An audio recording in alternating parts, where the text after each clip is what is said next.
this is about the most indebted period in the history of the world. I never thought I would see so much debt so quickly as we have seen in the last few months. So what we're really talking about is government debt, because no one expects governments to go bankrupt, although we all know that occasionally they do default.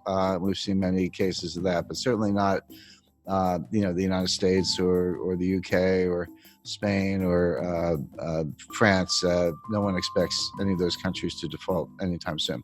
But the way I think about debt is I use the debt to GDP ratio, because debt is not automatically a problem. It may be a problem or it may not be a problem.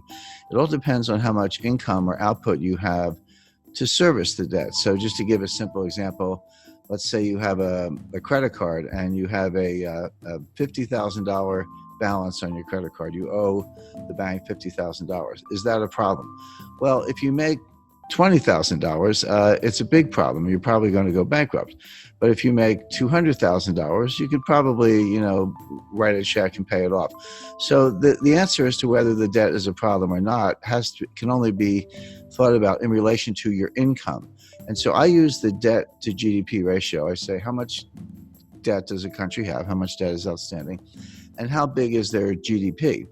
And when you use that ratio, if you're at, say, 30% or even 40%, that's a comfortable ratio. Yes, you have some debt, but you also have, say, a strong economy and your ability to service the debt by collecting taxes or other sources of revenue is very reasonable, and that debt level is sustainable.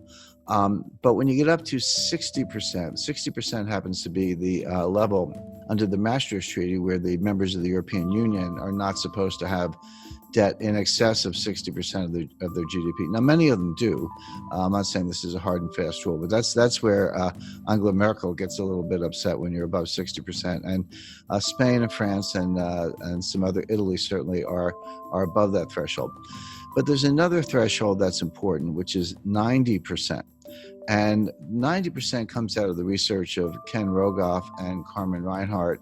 And what they've shown in developing markets, developed markets throughout the 20th century, recently, in the distant past, no matter where they look, once a country gets above 90% debt to GDP, a couple things happen. Number one, debt is no longer productive. The idea of borrowing is I'll borrow $1.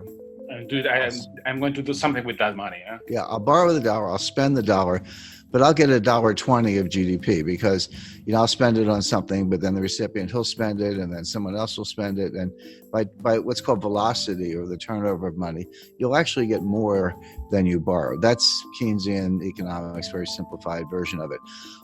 But what Rogoff and Reinhart have shown is once you get past 90%, that's no longer true. You borrow $1 and you spend $1, but you might only get 90 cents or 80 cents of GDP. In other words, you reach a point where you cannot borrow your way out of debt. You cannot borrow your way to get enough productivity to get out of debt. And then you're sort of in a doom loop or a death spiral. Well, I mentioned 30% is comfortable, 60% is a problem in Europe, 90% is this critical threshold. The United States today is at 106%. But we are very rapidly moving to 120%. When you take the additional $5 trillion of new deficit spending that the Congress has approved and put that on top, and bear in mind, the GDP has gone down, right? So your denominator is shrinking, your numerator is going up, which means the fraction is going up, and now the debt is well in excess of 100%. It's actually coming into 120%. So all of a sudden, the United States starts to look like Italy, or for that matter, Lebanon or Japan, which is the highest of all. Now, the modern monetary theorists, MMT, modern monetary theory, whom I completely disagree with. I know a lot of them. I know Stephanie Kelton. She's a big brain. She's one of the thought leaders. She has a new book coming out. They say, so what? They say it doesn't matter. That you can take your debt to GDP ratio to not only 100%, but 200%, or in theory, even 300%. It just doesn't matter for two reasons. Number one, you can always print the money to pay off the debt. By the way, everything I'm talking about does not apply if you're borrowing in a different currency. If you're Argentina and you print pesos, but you're borrowing in dollars, that's a problem because you can't print dollars. But of course, the United States can print dollars. The ECB can print euros. Bank of Japan can print yen. And if that's the currency of your debt, just print up the money. What's the problem? And they have other solutions. If inflation starts to take off, just raise taxes. I'm not so sure about that.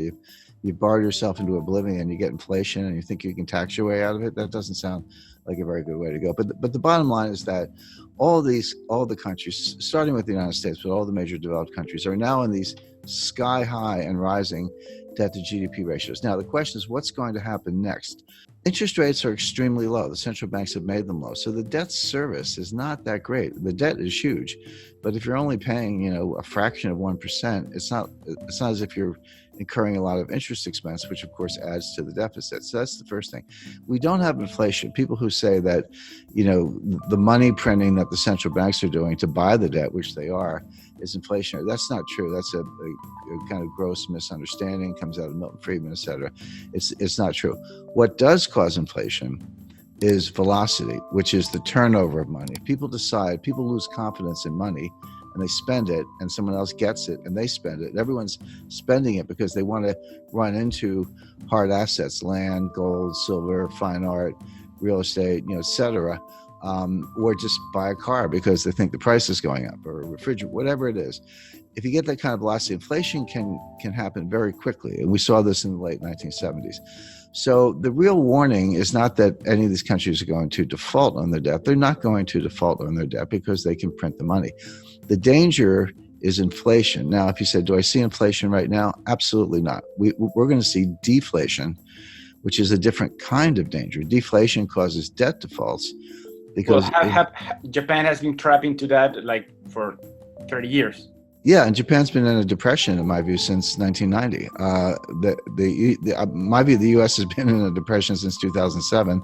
We're in our second lost decade. Japan's entering their fourth lost decade. But it's as if all the countries in the world are getting more and more like Japan. I had a meeting with Saki Kibara-san. He was very famous in the 1980s. He was known as Mr. Yen.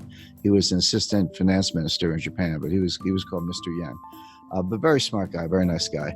And I confronted him on this. I said, Saki Kibara-san, your debt keeps going up and your debt to GDP ratio is sky high and your GDP is kind of flat.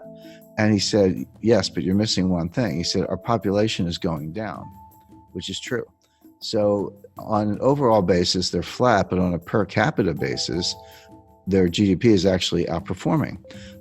So I said, so the logic of that is someday there'll be one person left in Japan and she will own the entire country and be the richest person in the world. Well, it's very bad for Argentina, and here's why. If you, or Chile for that matter, if you borrow in dollars and then we have deflation, what does that mean? It means the value of cash is going up, but it also means the value of the debt is going up. So even if you have very low interest rates, which we do, when you borrow in dollars and the dollar is worth more, that's what deflation is. Your dollar is worth more. That means your debt is also worth more, meaning you owe more debt in real terms. The nominal debt's the same. So if you borrow 100 million, you owe 100 million. That doesn't change. But if you have deflation, so that the 100 million is actually more valuable. See, this hasn't happened since the 1930s. People don't understand. No one alive has really lived through a strong deflationary period. A lot of us have experience with inflation. We had it in the United States in the late 70s, and you're right, Argentina's had it on multiple occasions, and we can name other countries. People have a sense of what to do in inflation, but no one alive has experienced serious deflation since the 1930s. And if you did, you're 95 years old today. So people don't really understand it. But one of the things it does, it makes the real value of debt go up. So in real terms, you owe more money. So if you were in trouble to begin with and you borrowed money to get out of trouble, but the value of the debt goes up, now you owe more money. Now where do you stand? It may not show up in interest payments, but every dollar becomes more and more difficult to get. The dollar's worth more. So what it means is that you see a strong dollar. Now, your local currency could be weaker against the dollar. That's true. That could help exports.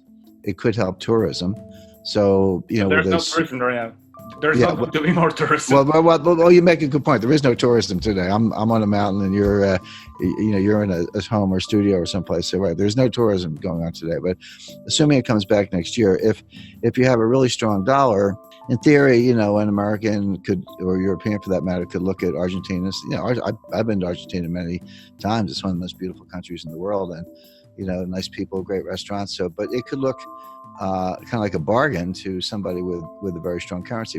Sure. But that's not really Argentina's problem. Argentina needs more high-tech industry, more high-value-added industry. It needs to break out of what's called the middle income trap, where you get to a certain point, but you can't get past that point because you can't just do it with assembly style manufacturing jobs. You need high value added jobs. You need technology is what you need. And all the developed economies are facing the same issue. That applies to all of Latin America, Chile, Mexico, Colombia. Correct, but it applies to most of Asia as well. This is China's problem. China's not going to continue the kind of growth we've seen over the last 20 years because they've used up that. When I studied development economics in the 1970s in graduate school, and we used to think that the hard part of development economics was getting from low income to middle income. And then we say if you get to middle income, it's a straight path to high income. Turns out that's not true. Getting from low income to middle income is actually pretty straightforward. You have to get rid of corruption and you need to ease up on regulation. But you can, if you have foreign direct investment and people come from the country to the cities and you do, kind of simple manufacturing, et cetera, you can get a really good export machine going and earn hard currency reserves.